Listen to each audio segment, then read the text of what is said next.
દોસ્તો, આ વિડીયોની અંદર આપણે જો પરીક્ષાઓ ન હોય તો તેના વિશે નિબંધ લખીશું. તો ચાલો જોઈએ. જો પરીક્ષાઓ ન હોય તો વિદ્યાર્થીઓ, શિક્ષકો અને વાલીઓને લીલા લહેર થઈ જાય. વિદ્યાર્થીઓને તો આ ધરતી પર જાણે સ્વર્ગ ઉતરી આવ્યું હોય એવું લાગે. પરીક્ષાની પંચાયતમાં વિદ્યાર્થી ચિંતા કરતો રે, ફિકર ચિંતા કરી કરી દુબળો પાતળો થતો રે. પરીક્ષાનો ભય હોશિયાર તેમજ નબળા બંને પ્રકારના વિદ્યાર્થીઓને સતાવે છે.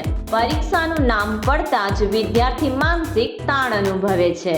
તેની તેના શરીર પર વિપરીત અસર થાય છે. પરીક્ષાની ચિંતામાં તે શાંતિથી જમી કે ઊંઘી પણ શકતો નથી. તે ઉત્સાહપૂર્વક રમી શકતો નથી. તે બહુ જ અગત્યના પ્રશ્નો માટે લગાતાર ફાંફા મારતો રહે છે. તે પ્રશ્નોત્તર ગોખવામાંથી ઊંચો આવતો જ નથી. તે એક મુદ્દો ગોખે ત્યાં બીજો મુદ્દો ભૂલી જાય છે. તેના મા બાપ પણ તેને વાંચવા માટે સતત ટોક ટોક કર્યા કરે છે. વળી કેટલાક શિક્ષકો પરીક્ષામાં વિદ્યાર્થીને શું નથી આવડતું તેની કસોટી કરવાની હોય તેમ અઘરા પ્રશ્નપત્રો કાઢે છે. આ બધા પરિબળોના પ્રતાપે વિદ્યાર્થી નાસીપાસ થઈ જાય છે.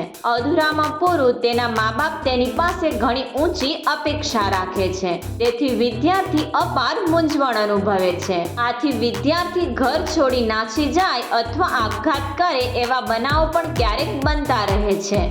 ટ્યુશન પ્રથા, પ્રશ્નપત્રો ફોડવા, પરીક્ષામાં નકલ કરવી વગેરે પરીક્ષા પદ્ધતિના દૂષણો જ છે. પરીક્ષાઓ ન હોય તો આ બધી ઉપાધિઓમાંથી વિદ્યાર્થીનો કાયમી છુટકારો થઈ જાય. તે મુક્ત મને હરીફરી શકે. તે પોતાને ગમતી પ્રવૃત્તિઓ પણ કરી શકે. વિદ્યાર્થીને ગોખણપટ્ટીના બોજમાંથી મુક્તિ મળે તો જ તેની સમજ શક્તિનો વિકાસ થઈ શકે. તે આપમેળે પ્રામાણિક બને. તે જીવન ઉપયોગી શિક્ષણ મેળવતો થાય. જો પરીક્ષાઓ ન હોય તો કેટલીક મુશ્કેલીઓ પણ સર્જાય. જો પરીક્ષાઓ ન હોય તો વિદ્યાર્થીને શેના આધારે ઉપલા વર્ગમાં મોકલી શકાય? પરીક્ષાઓ ન હોય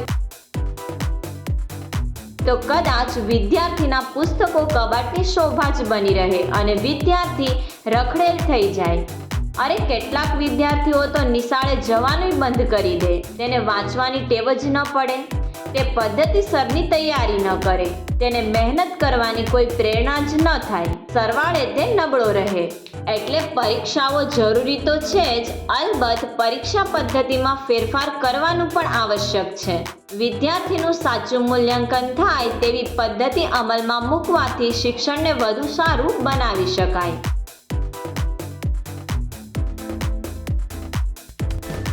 સબસ્ક્રાઇબ કરો અમારી ચેનલ ક્રેઝી કિડ્સ લર્નિંગ. નવા વિડીયોનું નોટિફિકેશન મેળવવા માટે બેલ આઇકોન પ્રેસ કરવાનું ચૂકશો નહીં. અને જો તમને વિડીયો પસંદ આવે તો લાઈક અને શેર કરવાનું ભૂલશો નહીં.